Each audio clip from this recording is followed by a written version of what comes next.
Good morning, students. Up to last class, we have discussed usage of forest. Now, today we will discuss how the plants and animals are interdependent on one another. How the plants and animals are interdependent upon one another. So look here,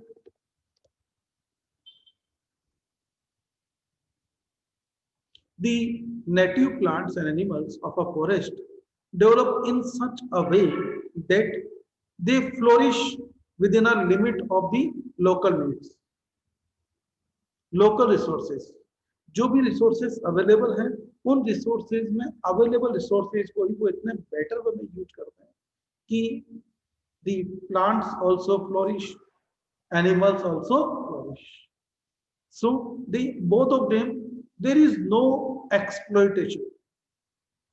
खत्म कुछ नहीं होता, दोनों का अच्छा balance चलता रहता है।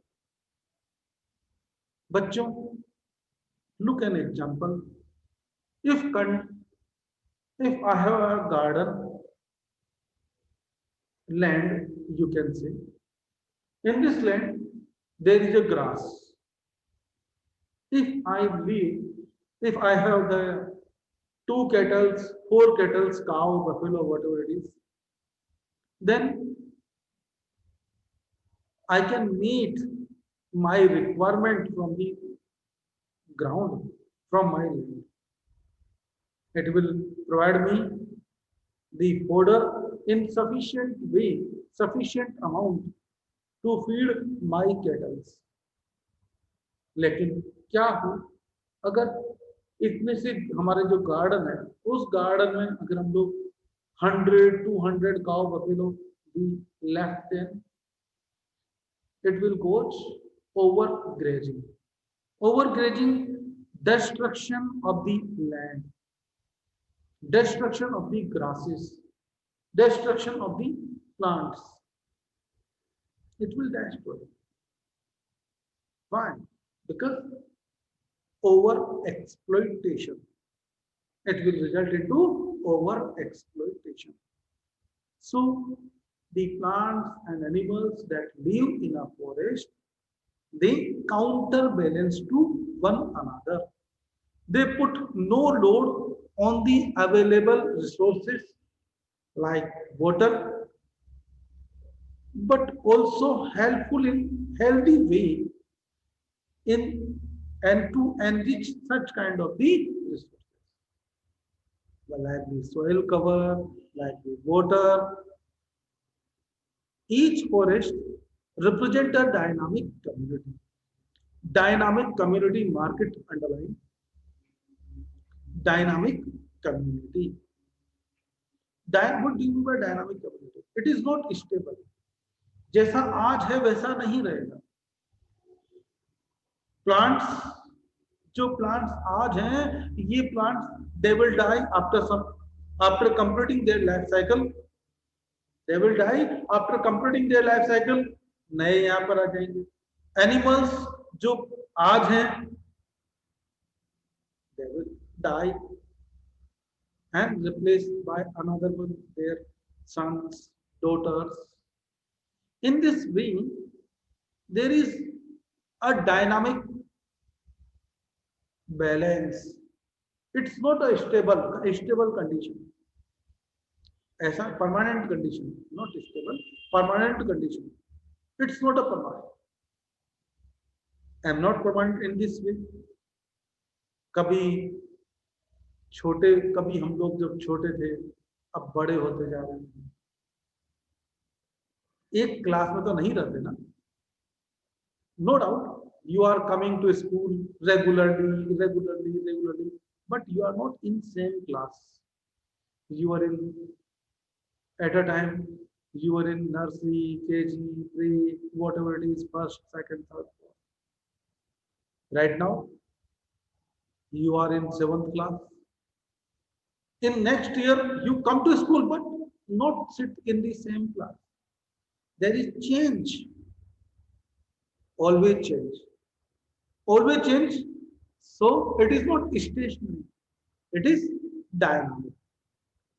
Organizing living in it, organisms living in it interact in such a way that forest is sustained in a delicate balance. There is a delicate balance in the nature. Delicate balance in the nature of forest. Nature in the forest.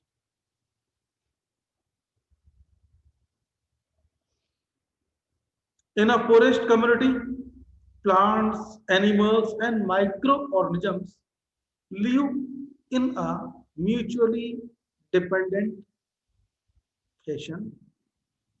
Plants, animals, or microorganisms, all are interdependent. Microorganisms, we dependent upon microorganisms in many ways. We dependent upon microorganisms many ways. Microorganisms, we use these microorganisms. Some of the microorganisms are used in the to make our bread, cake, dosa, idli, curd formation. For curd formation, we also use certain bacteria. For curd formation, we use certain bacteria, right? Lactobacillus. That is known as lactobacillus. Which bacteria? Knowledge के बता रहा हूँ हमारे course में नहीं. Lactobacillus. This lactobacillus bacteria is used. This lactobacillus bacteria is used. So in rennet also, rennet, renic acid, वो पनीर बनाने के लिए हम लोग यूज करते हैं, right? So these are the bacteria. Certain other bacteria also we use. Yeast is used in alcohol formation, and yeast is also used in fermentation also. Yeast is used in fermentation. Animals, now animals dependent upon plants. In which ways? Animals dependent upon plants. So like, look in your book.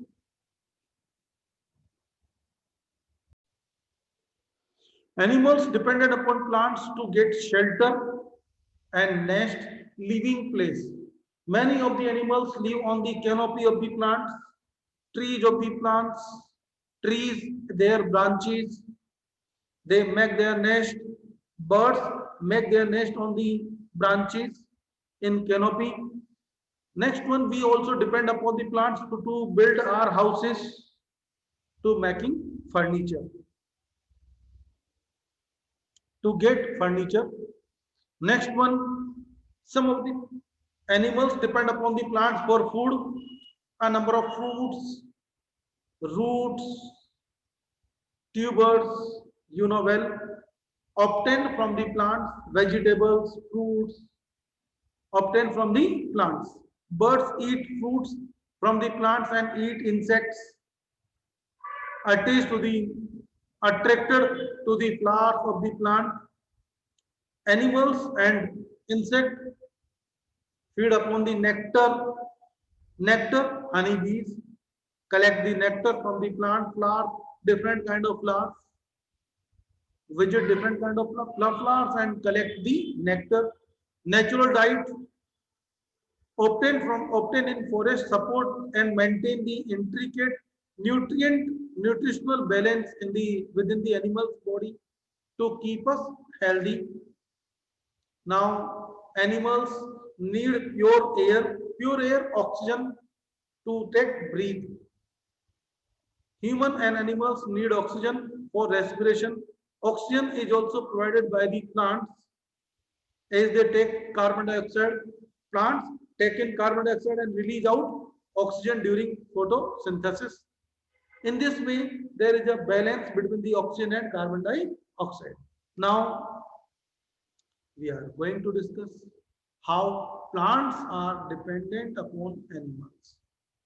How plants dependent upon animals. So look here, animals act as the medium for dispersing their pollen grains, and pollen grains from one place to another. This process is known as pollination. This process is known as pollination. Transfer of pollen grains from anther to stigma, one flower to another flower. This is known as pollination. From seeds from one place to different places. Dispersal of the seeds. Look here. Animals distribute seeds and pollen grains and help in the propagation of plants. Why dispersal of the seeds is important? Because if there is no dispersion of the seeds, it will result into overcrowding. एक ही जगह बहुत सारे plants grow हो जाएंगे. This is called as overcrowding. Animals distribute seeds and pollen, help in the propagation of plants. Passing animal pick up seeds to distribute. Birds and insects help in the pollination of many plants. Many seeds passes through a particular animal's digestive system. कुछ seeds ऐसे हैं जिनको किसी particular animal के digestive system से पास होना ही पड़ेगा. अगर ये डाइजेस्ट होंगे तभी इनकी hard, we have discussed on the previous class, the some of the seeds having hard coating, and this hard coating will break down by when it passed through the body of the through the digestive system. Some plants before germination. Some flowering plants package their seeds in berries. Some flowering plants package their seeds in berries. Berries is a kind of fruit, hard fruit. Many small berries become food for birds in winter. When birds swallow and small seeds that hidden in the berry pulp, these seeds passes through the digestive system of the digestive tract without getting digested. बिना digest हुए ये जो seeds थे ये बाहर निकल गए, इनके सीड्स बाहर निकल गए. केवल पल्प और hard covering is digested in the body of the birds. As the birds fly and they excrete the seeds across large areas. यहाँ पर एक जगह से खा लिया, आप कहीं और जाएंगे, जाकर कहीं और कोटिंग करेंगे, और जहां पर कोटिंग करेंगे वो वहां पर सीड्स बाहर निकलते ही जाएंगे. Got it? Now, some plants produce nuts. Nuts are hard shell. Nuts having hard shell. Nuts roll and bounce around and gathered by some small animals like the squirrels. और squirrel क्या करती है, nuts को collect करती है और कहाँ छिपा के रख देती है, भूल जाती है, और सीड्स उससे ग्रो हो जाते हैं. New plants grow in this. Ants collect the seeds, nuts from one place to another, and they carry the nuts in same way. Many low-growing plants grow seeds that seeds are sticky and stick over the body of the animals when animals pass through. As they did have little hooks on them, these birds stick to the fur of passing animals and are carried away to grow in a new places. Now, second one, animals also provide nutrition to the plants. Some of the animals, some of the plants, like the insectivorous plants. Insectivorous plants are the plants which feed upon the insects. The plants which feed upon the insects known as insectivorous plants. They catch and eat insects to fulfill their nutritional requirement like nitrogen. For example, some of the insectivorous plants we have discussed in chapter number 1. Venus flytrap, bladderbird, pitcher plant, sundew. These are some. The undigested food excreted by various animals become a part of the soil. Undigested food material becomes the part of the soil.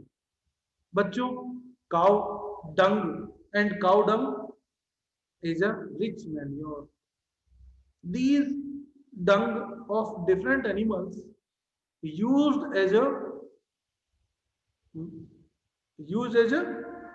yes, एक तो होता है manure, एक होता है fertiliser. Fertilisers are the chemical compounds और जो organic compound होता है this is the manure. These are manure. The dung of different animals act as a manure. बच्चों, पहले के टाइम पर when there was less population,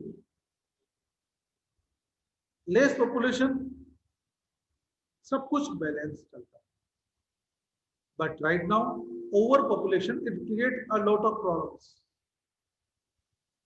Overpopulation it creates a lot of problems. That's why we need sanitation problem like this. A number of diseases arise due to poor sanitizing problems, facilities. पहले के time पर लोग जाते थे खुले में चले जाते थे, खेतों में चले जाते, खेतों में गए खुले में करके आ गए, काम खत्म, टेंशन फ्री. कभी कोई सोचता ही नहीं था इस इन सब बातों. क्यों? Because the dung after some time it become a part of the soil and it enriches the soil. Soil को ही enrich करता है, fertility को improve करता है. This contains minerals and other nitrogenous nutrients. The roots of the plants absorb these nutrients for their benefits. Carbon dioxide. Animals release carbon dioxide and this carbon dioxide is utilized by the plants during the process of photosynthesis. Got it?